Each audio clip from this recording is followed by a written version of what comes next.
Welcome to Metro Talk's unboxing of Hytera's latest DMR2A radio, the PD482i.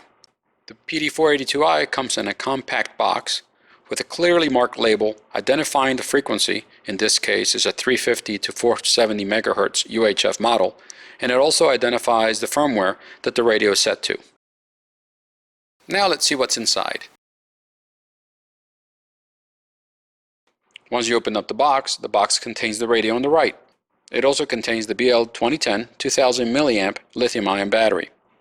The left side of the box contains the wall charger, the belt clip, the antenna, the single desktop charger, and the wrist strap. The PD482i is Hytera's latest DMR professional radio. It comes standard with the BL2010 2000 mAh battery. You can also use the BL1504 1500 mAh battery.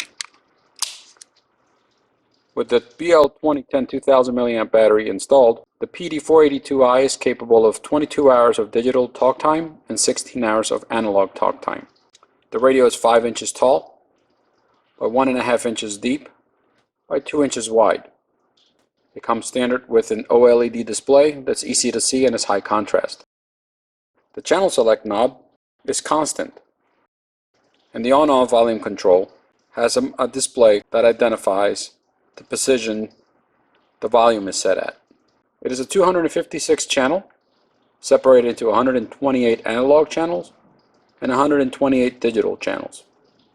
It has a programmable top button and 2 programmable side buttons below the PTT. The PD482i also includes a DTMF keypad for freestyle text messaging and DTMF calls. It is mil-spec, IP54, and it uses the same accessories as the BD5, PD5 series of Hytera radios.